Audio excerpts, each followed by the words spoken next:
The following program may contain coarse language, violence, nudity, mature subject matter, or scenes which may not be suitable for all viewers. Viewer discretion is advised.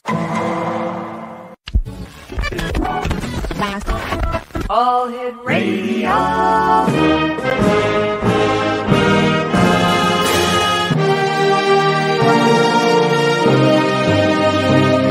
Welcome to the X Zone, a place where fact is fiction and fiction is reality. Now, here's your host, Rob McConnell.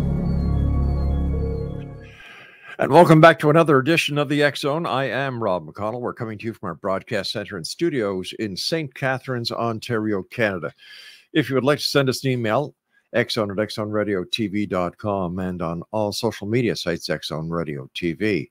And we're coming to you around the world tonight on the Xzone Broadcast Network, Talkstar Radio Network, Mutual Broadcast Network, and Channel 34 on Simul TV. Tonight, my special guest this hour is Dr. John Brandenburg. We had John on, I believe it was a couple of months ago. And we were talking about death on Mars. And we were talking about something that happened 300 to 500 million years ago. Now, I'm going to repeat that. We're going to be talking about something that happened 300 to 500 million years ago. And what you're going to be hearing is fact, not fiction. Joining me now is Dr. John Brandenburg. And John, welcome back to the X Zone. Always great having you with us, good sir. Oh, it's a great honor and pleasure to be on your show.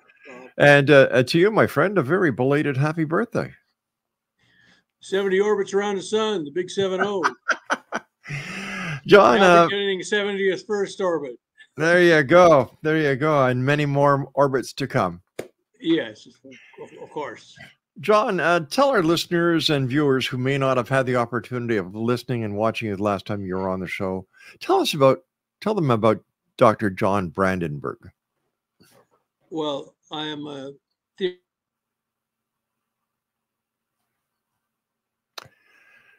and we just lost Dr. John. John, are you still there? What happened? Yeah. I don't know. It froze up, my friend, but you're back with us. Okay. Yeah. I'm basically a plasma physicist working on unified field theory, controlled fusion, energy, and advanced space propulsion. Now, because I've always been interested in advanced space propulsion, and because if you're interested in unified field theory, you become interested in cosmology, you end up thinking about the whole cosmos and, of course, the human place in it. And but I had a strange detour in my career back in about 1983. I was very naive then. Believe it or not, I've been told in graduate school there were no UFOs, and that's what I should tell anybody who asked me. I was working at a big government lab at the time, and all of us students kind of were told this in a group, and we all were talking amongst ourselves around the coffee machine saying, what's going on? Why are they telling us to tell people there can't be any UFOs or warp drive or faster than light travel, meaning people from other stars? And but at the same time, we're trying all just to get our degree, PhD degrees, and get out of there, get a good job. So it tended to be a situation where you basically just did what you were told and didn't ask any questions. And that was fine. Then, of course, I got out of, I finished my degree. I got out and I got a good job. And, but I was working in another nuclear weapons lab called Sandia Labs in Albuquerque. And we went through the nuclear winter thing came out then. And here we were working in the nuclear weapons lab, and this nuclear winter thing comes out. And not only that, but like 2 weeks later, they started a international crisis that was secret, but we came as close to a nuclear war as we did during the Cuban Missile Crisis. And we all knew something was going on. It was called Able Archer 83. and it started as a NATO exercise, and the Russians became convinced. They were very rattled because of Afghanistan and shooting down this Korean airliner, that they were losing the Cold War, and they felt very cornered. And so they decided that the NATO allies were staging a Trojan horse military exercise, and we were going to attack them in the middle of this supposed war exercise. And the morale among my colleagues just disintegrated. I heard so many people talking about their personal despair that the nuclear winter, there was going to be a nuclear war, and nuclear winter was going to kill off their entire family, even if they got them out of town, away from the blast sites. And it put me in the mood where I thought, gosh, there must be.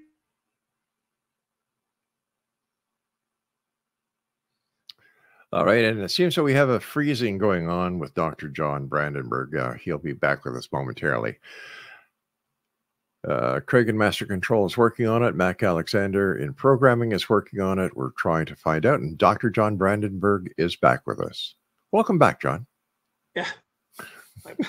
For all I know, I've got too many files on my computer. I tried to clear off a whole bunch of them today, and I've been writing a scientific article, and you go on the net and you're constantly grabbing articles and downloading them.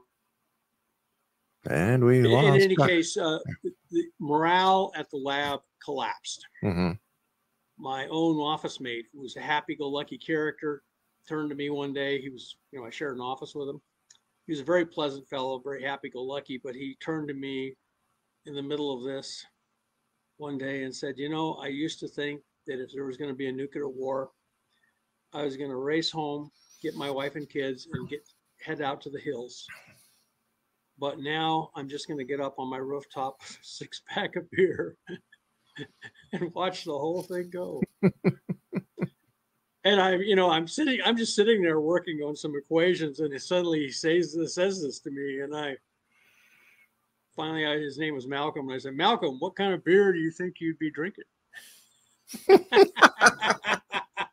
And that made him laugh and put him in a better mood. But anyway, so when I saw this face on Mars stuff over Christmas break, I suddenly realized, oh my God, there might be a dead civilization on Mars. Just imagine if we found that, it would end the Cold War. So my motivation was to end the Cold War and try to prevent a nuclear war from happening on Earth. And needless to say, we investigated the face in Cydonia and the pyramid nearby it. There's a pyramid nearby it, about less than 6 miles away. And I even found another site where there's two faces, one of which looks very similar to the face at Cydonia. It's a place called, believe it or not, called Galaxis Chaos. So we've dubbed the face of Galaxis. So we have two faces that are very well photographed now. We have the pyramid near the first face. We can find brickwork on that. We found helmet ornaments on the face. So basically, we not only have evidence for a thermonuclear holocaust, but it looks like it was targeted on somebody.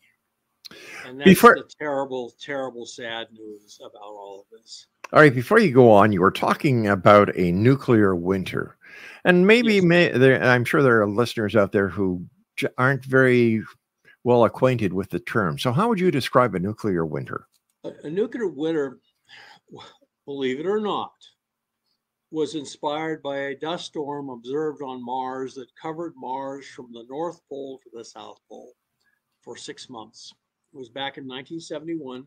The U.S. had sent a probe to Mars called Mariner 9. The Russians had sent 3 probes to Mars, but they couldn't be reprogrammed. The American probe, however, had a computer on board that could actually be reprogrammed. So it just went into hibernation and just waited out the storm. But this they studied this storm. They couldn't believe a storm could cover the entire surface of a planet from pole to pole. And then they realized the same thing could happen if there was a nuclear war on Earth. And if that happened, the deaths from starvation and cold would be far greater than the deaths due to the blast and the fallout. So it was a terrible thing to discover, but because it came out just before this Able Archer crisis, Right. and the Russians and the Americans both knew about it, it may have prevented a nuclear war. So Mars, a dust storm on Mars, may have prevented a nuclear war from occurring because it made both sides hesitate. You know, if the face on Mars is legitimate and Yes. the pyramid is legitimate, why hasn't And they NASA? are, Then what? why hasn't NASA confirmed this? well, that's the $64 billion question, Rob. And being Canadian, where the government is very open and transparent, Hmm. just joking. I know your government is just as addicted to secrecy as ours Yeah. is. We look at it this way. If you find a dead civilization on Mars, it becomes part of essentially a subchapter of the UFO cover-up. You're covering up the presence of intelligent life in the universe. You don't want the public to find out about it. If they do, then they'll start asking questions about what really happened at Roswell, et cetera, et cetera. So you can understand. And when NASA was first formed, they commissioned a report by a government think tank called the Brookings Institute. And the Brookings Institute said, you might find signs of a dead civilization on Mars. If you find it, suppress it. But why? Because they felt it would be bad for public morale and But cause but people to start asking a lot of questions. And they just felt it would be possibly devastating psychologically to very religious people, etc. if that's the case, John, why are we sending people back to Mars? Well, that Brookings report was done back in 1960. So Right. it's more than half a century after that happened. People are much more used to the idea that we're not alone in the universe. Hmm. I think the government has decided that they have to break it to the people that we're not alone in the universe. And believe it or not, Mars is the best way to do it. If you find life on Mars, then you found it in the stars. You know, you can extend, and if you find a primitive, extinct humanoid civilization on Mars, these people did not have fangs or horns. They apparently have faces that look a lot like ours. Then this is much less upsetting to people than telling people there's alien spacecraft flying around at night abducting people and doing sex experiments on them, and there's alien bases on the moon. This, by the way, all comes from a science fiction. The first place where all that appeared was in a science fiction movie called The Mysterians in 1957. It's made by the same group that made the Godzilla movies. And they had UFO abductions, hybrid human aliens. They had human traders. They had bases on the moon, and they had some really spectacular directed energy weapons too. So basically, Mars is a way to break it to the public that we are not alone in the universe without causing people to get that upset. Some people are always going to get upset. John, stand by. We've got to take our first break. Exo Nation, our guest. Absolutely, Rob. Yes. All right, buddy. Exo Nation, our guest this hour is Dr. John Vandenberg, and he's got you can find him on Twitter. And we'll be back on the other side of the short break talking about death on Mars. This is the Exo. I'm Rob McConnell. Don't go away.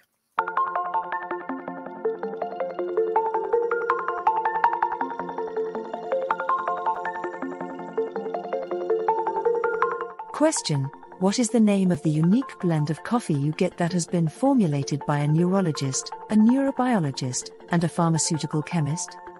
Answer: you get Beautiful Mind Coffee, a unique coffee blend that tastes great and has herbal ingredients that your brain will love, and it is not just coffee, it's brainalicious. Dr. Rathbone, Dr. Jang, and Dr. Winslow, the scientific team that created Beautiful Mind Coffee, decided to collaborate on a coffee focusing on brain health. As for those herbal ingredients found in Beautiful Mind Coffee, Dr. Rathbone, Dr. Jang, and Dr. Winslow, utilizing their combined extensive scientific research background, worked with many natural and herbal products until the exact formulation that is found in Beautiful Mind Coffee was created. With a unique scientific formula not found in any other coffee being sold or served, Beautiful Mind Coffee is the only coffee blend that contains 3 herbal ingredients found to aid in boosting your daily mental clarity and focus. Every cup of Beautiful Mind Coffee contains scientifically formulated amounts of maca root powder, green tea extract, and American ginseng, all supporting good brain health. Taking care of your brain's health now can help delay or prevent the onset of cognitive dysfunction, including dementia, Alzheimer's, and more general memory loss as you get older, just by enjoying the delicious flavor of our roasted coffee and herbal ingredients found exclusively in Beautiful Mind Coffee. Did you know that cognitive dysfunction also refers to deficits in attention, verbal and nonverbal learning, short-term and working memory, visual and auditory processing, problem-solving, processing speed, and motor functioning? For more on Beautiful Mind Coffee, the 3 scientists who formulated Beautiful Mind Coffee, and more details on the 3 unique herbal ingredients in Beautiful Mind Coffee, visit www.beautifulmindcoffee.ca. Beautiful Mind Coffee is now available online at amazon.ca and amazon.com. To order Beautiful Mind Coffee, visit www.beautifulmindcoffee.ca today.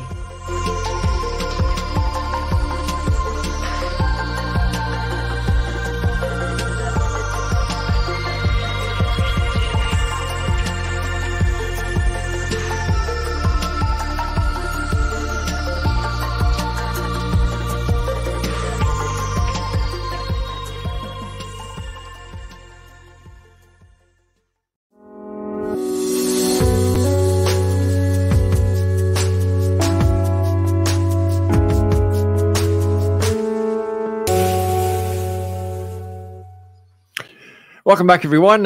Talking about Beautiful Mind Coffee, this portion of the X-Zone is being brought to you by Beautiful Mind Coffee. Visit their website at www.beautifulmindcoffee.ca. Now, before I get back to Dr. John Brandenburg, something else that Beautiful Mind Coffee is doing that is totally unique when it comes to saying thank you for visiting a website.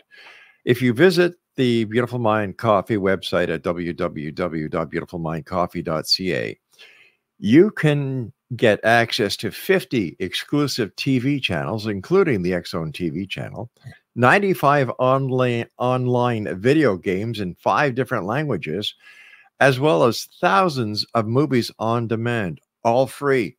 No gimmicks, no catches. You do not have to pay one single red-headed cent. All you need to do is go to beautifulmindcoffee.ca, scroll down, and you're going to see a link to 50 for free. Just click on that. It takes a 3-second or 5-second sign in, and away you go. All this from Beautiful Mind Coffee, their way of saying thank you for visiting their website. Dr. John Brandenburg is my guest. Welcome back, John. A quick question for you. How do we know that the inhabitants of Mars were humanoid? Well, the faces at both sites look very humanoid.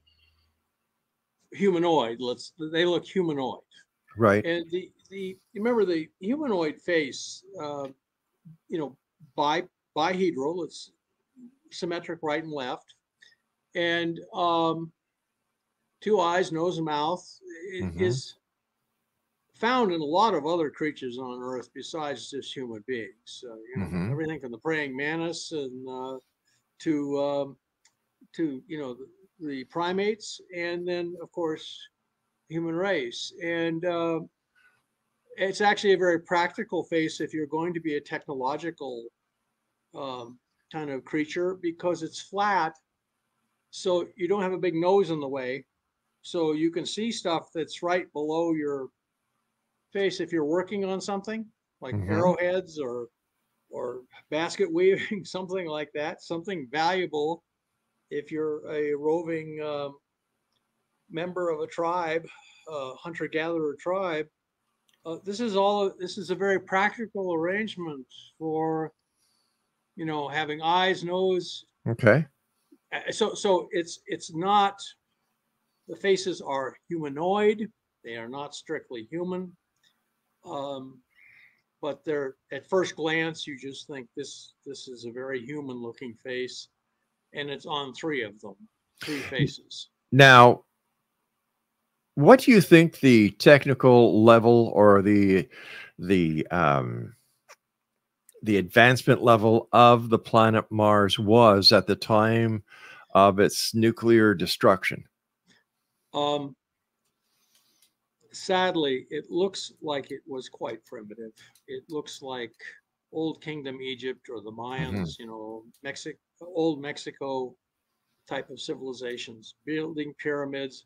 They noticed they seem to have fortified a lot of high ground. That's typical of a primitive kind of society, rather warlike. So it doesn't look like, we don't know what the level of civilization is. It looks like it was fairly primitive. In your opinion, would they have nuclear capabilities? No, I don't think so. Then why weapons, would if these are nuclear detonations, we found 2 radioactive hotspots, right, that are enormous, and the shock waves apparently went all the way around the planet and collided on the far side, forming another hotspot, what's called the antipode, with some terrain variables thrown in. But the weapons went off in midair, apparently. They didn't leave craters at Hiroshima and Nagasaki. There are no craters. Right. That's they right. Set off the bombs air blast in midair to cause maximum destruction. And so the same thing seems to have happened on Mars, only a much larger scale. And the weapons were as big as the Empire State Building, apparently dropped from space. So this does not look like somebody on Mars trying to blow themselves up. It looks as though someone wanted to make an example out of Mars.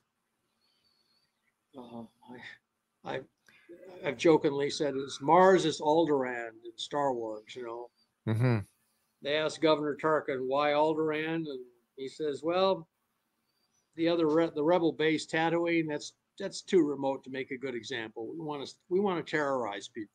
This is Genghis Khan making pyramids of heads, and at least that's what you look at it and you take in all of this. That's the kind of gut reaction you get, was that this was done. Mars was made an example of. Thank God this happened a long time ago. Whoever did it is long gone, but it also shows you the nature of intelligent life in the universe is dangerous to other intelligent life. I'm sorry. I know that sounds negative, but we must face up to the fact that we are typical in our behavior of intelligent life in the universe. If you want to know what intelligent life in the universe acts like, turn on the news. Yeah. And you know that a lot of things that we have done historically to each other are very bad. And therefore, we must face the consequences. Well, we must be responsible for that knowledge. For one thing, we have to calm come to agreement on our to set aside our differences in favor of common defense, ask Captain Kirk, a good Canadian. Let me ask you about this. Let me ask you, John. Yeah. This is a two-part question. Number one is, then why are we going to Mars? And number two, is there a chance, or is there the possibility that what happened to the Martians 300, 500 million years ago would happen to new space explorers investigating the planet Mars? Well, we live in a universe where bad things can happen. Look out, you see supernovas going off, stars exploding, gamma ray bursters, sterilizing entire galaxies they're in. Of course, we know the dinosaurs on Earth perished because of a big asteroid impact. There have been other mass extinctions on Earth that we don't even understand why they happened, but they could have had an extraterrestrial cause. I will tell you that when I made this discovery of this evidence, I reported it to the Pentagon.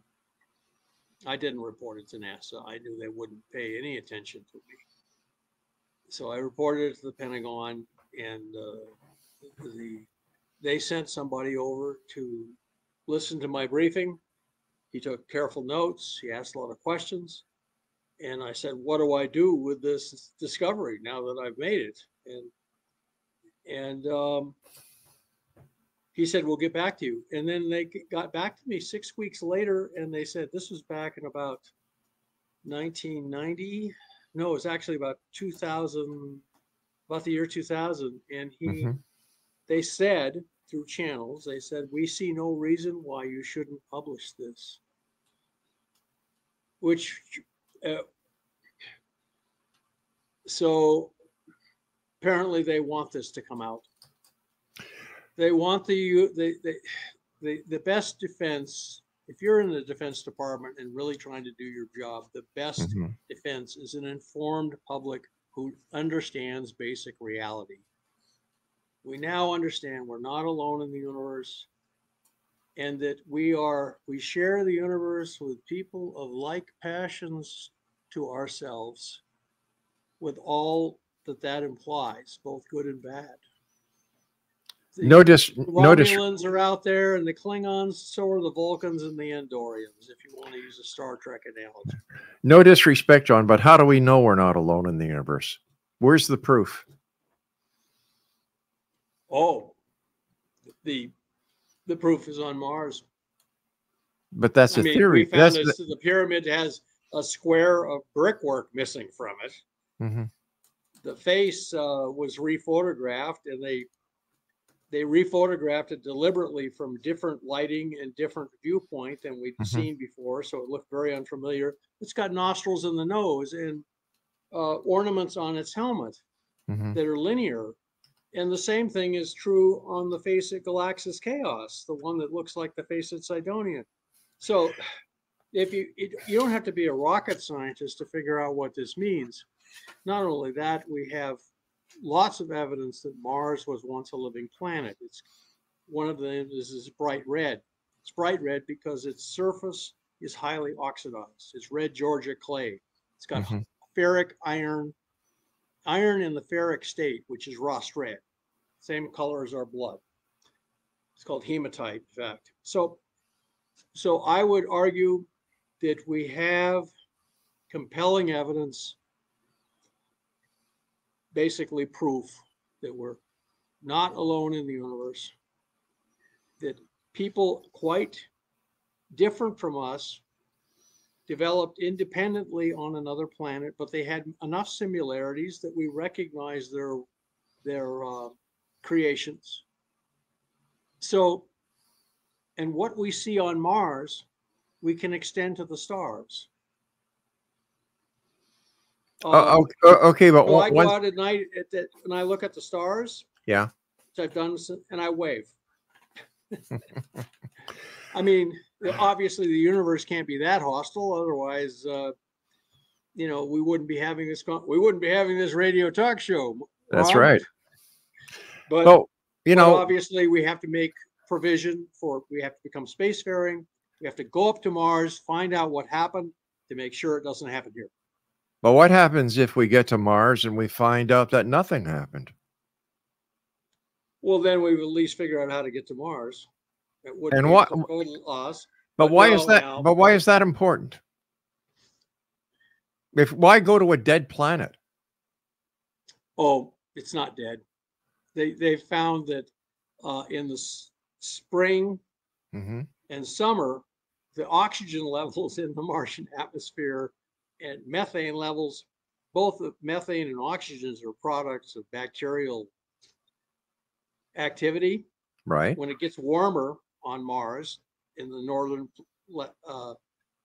hemisphere, Mm-hmm. the level of oxygen rises, and oxygen is part of the Mars atmosphere. Nobody could explain why there's so much of it. And then there's Right. also methane and swamp gas from decaying, bacteria breaking down old organic matter.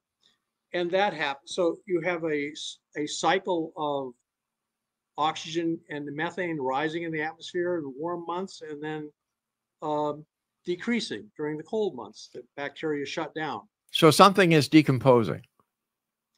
Yes, yes. Well, we wouldn't call it, in this case, decomposing. It's more like old organic matter is being eaten. Quick question before we go to my break. Is Sure, it possible? sure, Rob. Is it possible that whatever is on Mars can be dangerous to humans here on Earth, and that by going to Mars, we could be opening up a Pandora's box that will actually lead to the demise of this planet? Well, actually, Mars is giving us free samples all the time. They found so many meteorites from Mars, more than 100 now. Mars is next to the asteroid belt. What happens on Mars is a big rock from the asteroid belt will hit Mars and knock little rocks way out into space. They'll orbit the sun several times, and then they'll end up getting on Earth. So we've actually shared a lot of organic matter, and many of these meteorites have what look like traces of life in them. Now, got to understand, NASA is biophobic. It does not want to find life on other planets, even though it claims to be looking for it. It's like the police detective who's on the take. And he supposedly is investigating. He finds the victim with numerous stab wounds and says, well, it looks like they tripped while they were carving their turkey or something, you know? So it's, and just as proof of this, we sent life experiments to Mars to see if there was life in Mars soil, and they got positive results. They were strange results, but they were. And we are freezing again with Dr. Brandenburg. We're going to go to our commercial break, and hopefully by the time we get back, Dr. Brandenburg's system will be up and running as we continue here in the X Zone from our broadcast center and studios in St. Catharines, Ontario, Canada. Don't go away.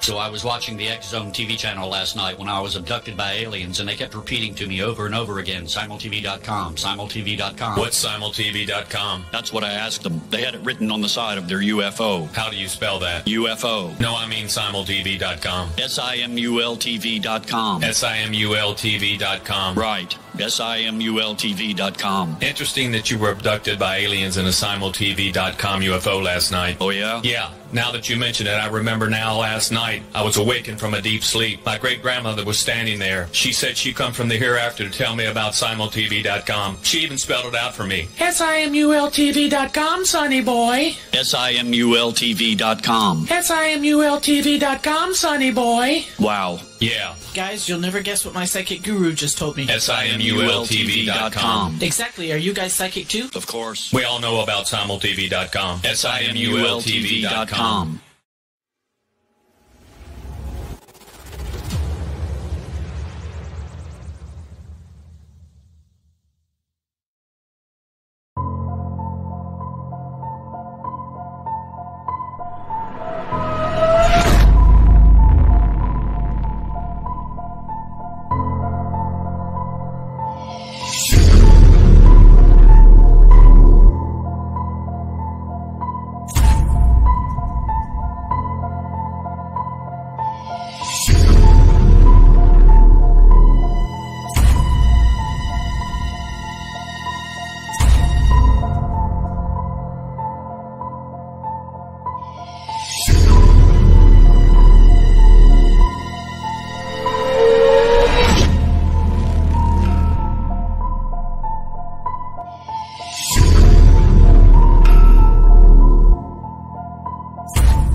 And welcome back, everyone. Over the past commercial break, we tried to contact Dr. John Brandenburg, but we had no success.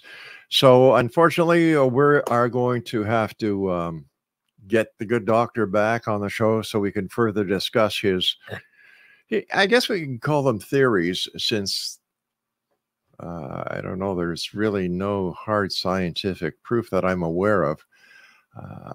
300 to 500 million years ago, a nuclear war on Mars, the face on Mars, and the pyramids are real, according to the Dr. Brandenburg.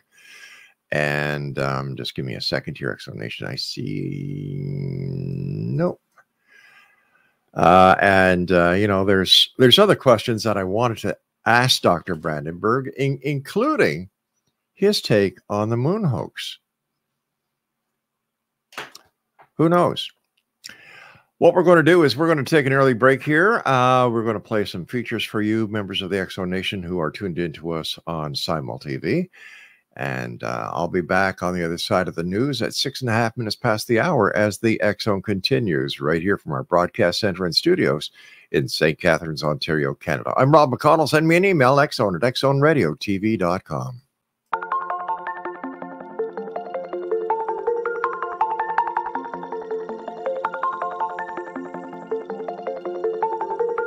Question: what is the name of the unique blend of coffee you get that has been formulated by a neurologist, a neurobiologist, and a pharmaceutical chemist? Answer: you get Beautiful Mind Coffee, a unique coffee blend that tastes great and has herbal ingredients that your brain will love, and it is not just coffee, it's brainalicious. Dr. Rathbone, Dr. Jang, and Dr. Winslow, the scientific team that created Beautiful Mind Coffee, decided to collaborate on a coffee focusing on brain health. As for those herbal ingredients found in Beautiful Mind Coffee, Dr. Rathbone, Dr. Jang, and Dr. Winslow, utilizing their combined extensive scientific research background, worked with many natural and herbal products until the exact formulation that is found in Beautiful Mind Coffee was created.